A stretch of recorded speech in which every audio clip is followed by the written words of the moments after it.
Hello and welcome to the Ukrainian capital, Kyiv. I'm going to talk today about the first war crimes trial that has happened. Now, in my videos I do a lot about war crimes trials, most of them related to the Second World War and the lack of justice that occurred as a result of them. Today I'm going to discuss what has happened, I should say, in the first trial.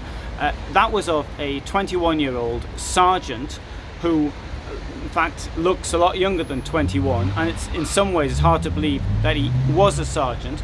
And he claims that he shot a 62-year-old man because he was ordered to, and the reason he was ordered to do it was because the 62-year-old had a mobile phone and he was about to telephone in the Russian positions. Well, there is a number of things about this line of defense. He pleaded guilty and he could get a very long prison sentence. In court he said he was very sorry for what he did, and he apologized to the victim's wife, and also the victim's wife said that she would be prepared for him to be exchanged for Ukrainian fighters. Now, the thing which I think is likely now to happen as a result of this genuine trial is that Russia will start putting on false trials because of it. But before I go into that, let's just have a look at the circumstances. First of all, you cannot be ordered to commit a crime. The man who was 62-year-old, the victim, did not have a weapon.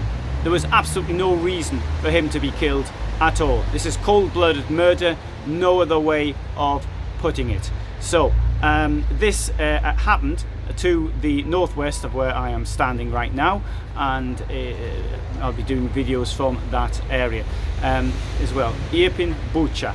So Bucha, which became noted for the huge number of crimes committed by Russian troops.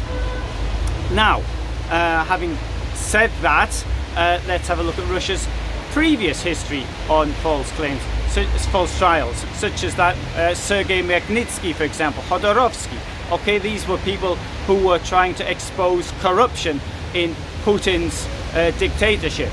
But it goes back even further than that. We have the false trials that Stalin did after the war, or the Second World War, or even those before the Second World War, the so-called show trials. All of them false accusations and made up for political purposes. So with false trials, Russia has got a very long history. I have no doubt whatsoever that people who were taken from Mariupol will have false charges laid against them when the only thing they were doing was defending their country from attack. And as a result, what is likely to happen is they will be sentenced to long terms of imprisonment, crime for which is being a soldier in the national army and defending themselves, and they will then be used as pawns to be exchanged. However, one thing I don't think will happen is that they will start killing them off. I know there have been demands in the Duma, the Kremlin parliament, the Moscow parliament, Russian parliament, for them to be killed. I don't think that will happen. The reason I don't think it will happen is because these are high value prisoners. I have no doubt that other Ukrainian prisoners have been killed by them. That would just go into the history of what the Red Army has done in the past and now the Russian Army. It's the way they behave. But these are high value because they got a lot of publicity. So, and that publicity will be used to save their lives, I think. I hope they don't kill them anyway.